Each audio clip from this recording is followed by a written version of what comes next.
Assalamualaikum warahmatullahi wabarakatuh. Perkenalkan, nama saya Alwi Muklas Rifai dari kelas 2G AKS dengan NIM 235221249. Di sini saya akan mempresentasikan materi tentang perang salib dari mata kuliah Sejarah Peradaban Islam untuk memenuhi tugas UAS dari Bapak Zaini Fajar Siddiq, Sarjana Hukum Magister Hukum. Untuk lebih lengkapnya, silahkan simak video berikut ini. Fai, aku mau bertanya tentang perang salib. Apa sih yang menjadi pemicu utama terjadinya perang salib pertama pada tahun 1095? Jadi perang salib pertama terjadi pada tahun 1095 sampai 1099, dipicu oleh beberapa faktor, utamanya yaitu yang pertama seruan Paus Urbanus II pada Konsili Qumran tahun 1095. Paus Urbanus II menyerukan perang suci atau perang salib untuk membebaskan tanah suci yaitu Yerusalem dan wilayah Palestina dari kekuasaan Muslim Saljuk. Paus meminta para ksatria Kristen untuk pergi berperang demi membela saudara-saudara seagama mereka di timur. Terus yang kedua, motif keagamaan, yaitu Yerusalem merupakan kota suci bagi umat Kristen karena menjadi pusat kelahiran agama Kristen. Namun Yerusalem dikuasai oleh penguasa Muslim sejak abad ke-7. Kaum Kristen Eropa ingin merebut kembali Yerusalem dan wilayah Palestina dari kekuasaan Muslim. Dan yang ketiga ada motif politik dan ekonomi, di mana raja-raja dan bangsawan Kristen Eropa melihat perang salib sebagai kesempatan untuk memperluas wilayah kekuasaan dan pengaruh mereka di Timur Tengah yang kaya rempah-rempah dan jalur perdagangan yang penting. Dan yang keempat, situasi Bizantium, di mana kekaisaran Bizantium yang Kristen meminta bantuan dari Eropa Barat untuk menghadapi ancaman ekspansi Kesultanan Saljuk yang Muslim di wilayah Turki dan Asia Kecil. Seruan Paus yang disadari motif keagamaan, politik, ekonomi, serta aliansi dengan Bizantium memicu antusiasme kaum Kristen untuk melakukan perang salib ke tanah suci pada tahun 1095 sampai 1099. Seperti itu. Nah, selanjutnya siapa sih pemimpin Muslim yang berhasil merebut kembali Yerusalem dari tangan tentara salib pada tahun 1187? Jadi untuk pemimpin Muslim yang berhasil merebut kembali Yerusalem dari tangan tentara salib pada tahun 1187 adalah Salahuddin Al-Ayyubi atau dikenal dengan Saladin, di mana Saladin adalah seorang sultan dari dinasti Ayyubiyah yang berkuasa di Mesir dan Suriah pada abad ke-12. Ia memimpin pasukan Muslim dan dalam perang salib untuk melawan kerajaan Latin Yerusalem yang didirikan oleh para tentara salib. Setelah perang salib pertama, dalam pertempuran Hattin pada Juli 1187, Saladin bergabung dengan pasukan Ayyubiyah dan Zinki berhasil mengalahkan tentara kerajaan Latin Yerusalem yang dipimpin oleh Raja Guy de Lusignan. Kemenangan ini membuka jalan bagi Saladin untuk merebut kembali Yerusalem pada Oktober 1187. Setelah mengepung kota selama beberapa minggu, akhirnya Saladin dapat memasuki Yerusalem dengan damai setelah warga Kristen menyerah. Saladin menunjukkan sikap toleran dengan tidak membunuh warga sipil dan membebaskan tawanan yang dengan tebusan. Penguasaan Saladin di Yerusalem menandai akhir dari hampir 90 tahun kekuasaan Latin Kristen di Yerusalem sejak perang salib pertama. Saladin dihormati baik oleh Muslim maupun Kristen karena kepemimpinan dan sikap kesatrianya. Itu Raffi. Ternyata seperti itu. Nah, terus perang salib kan memiliki dampak nih. Iya. Nah, salah satu dampak positif dari perang salib ini apa sih? Perang salib ini berlangsung selama beberapa abad, diantaranya umat Kristen dan Muslim memiliki sejumlah dampak positif bagi dunia Islam, diantaranya yaitu ada yang pertama menguatkan solidaritas dan persatuan umat Islam, di mana serangan tentara salib menumpuk rasa persatuan dan solidaritas di kalangan umat Islam untuk melawan agresi dari luar.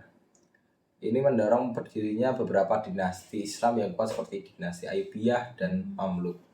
Terus yang kedua ada memajukan peradaban dan ilmu pengetahuan Islam. Untuk menghadapi tentara salib, umat Islam terdorong mengembangkan kemampuan militer seperti persenjataan, strategi perang, dan arsitektur pertahanan. Ini memicu kemajuan dalam bidang matematika, fisika, kimia, dan teknik. Terus yang ketiga, menghidupkan semangat jihad, di mana perang melawan salib dianggap sebagai jihad fisabilillah atau perjuangan di jalan Allah. Ini membangkitkan semangat juang dan mempertahankan Islam dari serangan luar. Terus yang keempat yaitu memperkuat hubungan antara wilayah lain, di mana upaya melawan perang salib menjalin hubungan erat antara dunia Islam di Timur Tengah dengan wilayah lain seperti Asia Tengah, dan bahkan memfasilitasi hubungan dengan kerajaan Mongol. Terus yang kelima yaitu mengembangkan toleransi antar agama. Meski konflik, ada pula contoh toleransi dari pemimpin Muslim seperti Salahuddin Al-Ayyubi terhadap warga Kristen setelah menaklukkan Yerusalem. Jadi di balik konflik yang cukup besar, perang salib, ada pula dampak positif yang turut membentuk dan mengembangkan peradaban Islam dari berbagai aspek. Seperti itu. Itu ternyata dampak positifnya ya? Ya, itu banyak juga. Nah, dalam sejarah Islam, peristiwa apa yang sering dianggap pemicu tidak langsung perang salib? Ada beberapa peristiwa yang sering dianggap sebagai pemicu secara tidak langsung yang menyebabkan perang salib adalah yaitu Fathu Mekah atau penaklukan kota Mekah oleh kaum muslim pada tahun 630 Masehi. Fathu Mekah terjadi setelah Nabi Muhammad SAW bersama pengikutnya berhasil menaklukkan kota Mekah dari kekuasaan kaum Quraisy yang menentang Islam. Peristiwa ini menandai kemenangan Islam atas kekuatan utama yang menentang saat itu. Keberhasilan ini kemudian diikuti dengan penyebaran Islam yang sangat cepat ke berbagai wilayah di Jazirah Arab dan sekitarnya. Dalam waktu singkat, kekuatan politik dan militer Islam berkembang pesat, dan tidak hanya itu, hanya beberapa dekade setelah wafatnya Nabi Muhammad SAW, tentara Muslim di bawah kepemimpinan khalifah mengalahkan kekaisaran adidaya Romawi dan Persia. Wilayah kekuasaan Islam pun membentang dari semenanjung Arabia hingga Mesir, Suriah, Irak, dan sebagian Asia Kecil. Ekspansi Islam yang sangat cepat ke wilayah-wilayah sebelumnya dikuasai Kristen Bizantium ini dianggap mengancam dan mengkhawatirkan bagi dunia Kristen Eropa. Ini kemudian dilihat sebagai salah satu faktor memicu seruan perang salib untuk mengusir kekuatan Muslim dari tanah suci sekitar 5 abad setelah Fathu Mekah. Seperti itu. Nah, perang salib kan tidak hanya berdampak pada dunia Islam, ya, tetapi juga pada masyarakat Yahudi. Ya. Apa yang terjadi sih pada komunitas Yahudi pada saat perang salib terjadi? Selama perang salib terjadi pada abad ke-11, komunitas Yahudi mengalami penderitaan kekerasan yang sangat parah dari tentara salib Kristen. Beberapa dampak buruk yang dialami antara lain yaitu 1. Pembantaian massal, Sebelum tentara salib meninggalkan Eropa menuju Tanah Suci, beberapa pemimpin salib menghasut dan memobilisasi massa untuk menyerang komunitas Yahudi ke kota-kota seperti Rouen, Mais, Cologne, Worms, dan lainnya. Di sepanjang perjalanan, ribuan warga Yahudi dibantai dengan kejam. Yang kedua, ada pemaksaan konvensi ke agama Kristen. Warga Yahudi yang selamat dari pembantaian diberikan pilihan antara dibaptis menjadi Kristen atau dibunuh. Banyak yang terpaksa menjadi Kristen meskipun tetap rahasia menjalankan Yahudi. Yang ketiga, penghancuran pemukiman dan sinagog. Para tentara salib menghancurkan dan merampok pemukiman secara sinagog-sinagog Yahudi tanpa ampun di era-era yang mereka lalui. Keempat, ada pengungsian besar-besaran, di mana untuk menyelamatkan diri, banyak komunitas Yahudi yang mengungsi ke wilayah Eropa Timur seperti Polandia, Rusia, yang penduduknya lebih sedikit dan tidak begitu antisemitik. Serangan brutal tentara salib ini sangat memukul komunitas Yahudi Eropa pada masa lalu itu, berdarah hingga meninggalkan dampak yang traumatis berkepanjangan berupa rasa tidak aman dan ketakutan terhadap kekerasan antisemitik di kemudian hari. Seperti itu, Raffi. Iya. Pak, tadi kan aku udah tanya nih dampak positif dari perang salib terhadap dunia Islam. Yeah. Nah, sekarang aku mau tanya, apa sih dampak negatifnya perang salib terhadap dunia Islam?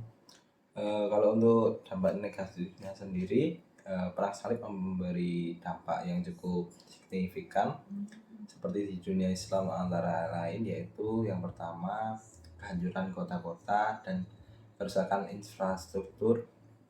Banyak kota-kota penting di wilayah Islam seperti Yerusalem, Damaskus, Akka, Antioquia, dan lainnya mengalami kerusakan yang parah akibat serangan dan pengepungan oleh pasukan elit salib. Infrastruktur seperti masjid, sekolah, dan perpustakaan turut rusak. Yang kedua yaitu kehilangan wilayah strategis seperti sebagian wilayah Syam, wilayah Syria, Palestina, Lebanon saat ini, dan ada beberapa wilayah di Anatolia jatuh ke tangan kerajaan-kerajaan salib selama beberapa waktu. Ini merupakan pukulan besar bagi kontrol Islam atas wilayah-wilayah tersebut. Yang ketiga, ada kerugian di bidang ekonomi, mana jalur perdagangan utama yang menghubungkan antara Eropa ke Asia, wilayah Islam terganggu akibat perang ini. Di mana ini dampak negatif daripada perekonomian di wilayah Islam.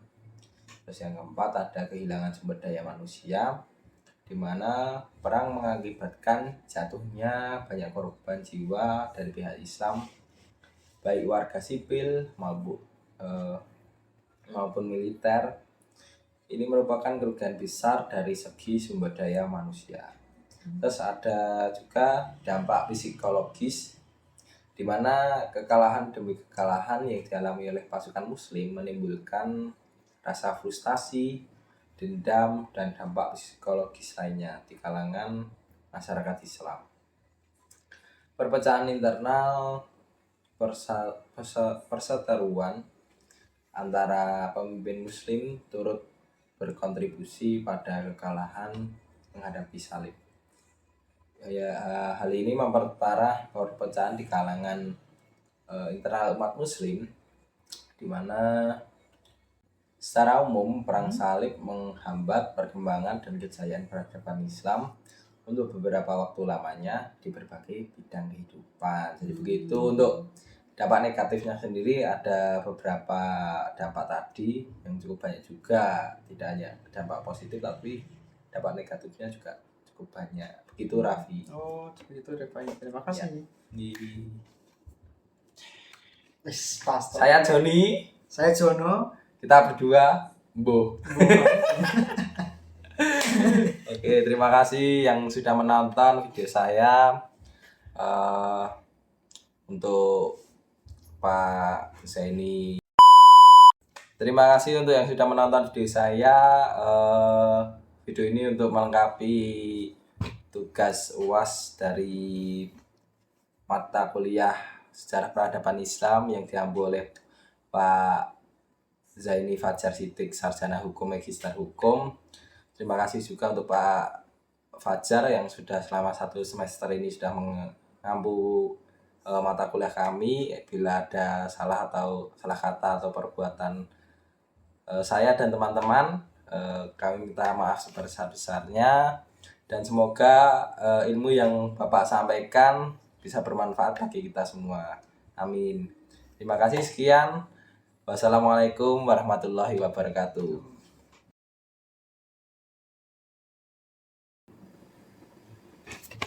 Iki sudah tambah singkat saja pertanyaan. Apa? Ada untuk positif atau sing negatif?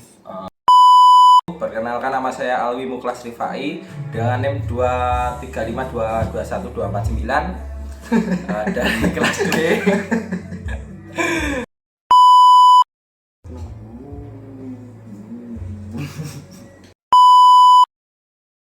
Wes toh.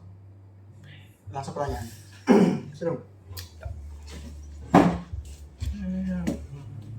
Nah ya. Pada saat perang salib terjadi, dampak signifikan terhadap dunia Islam, aduh salah. Bener. Perang salib memiliki dampak signifikan terhadap dunia Islam, satu dampak positif. Bener. Yuk langsung. Baleni. Si ini pas banget, terima kasih banyak terus. Wes begini nih. Mau terus. Sesama. Si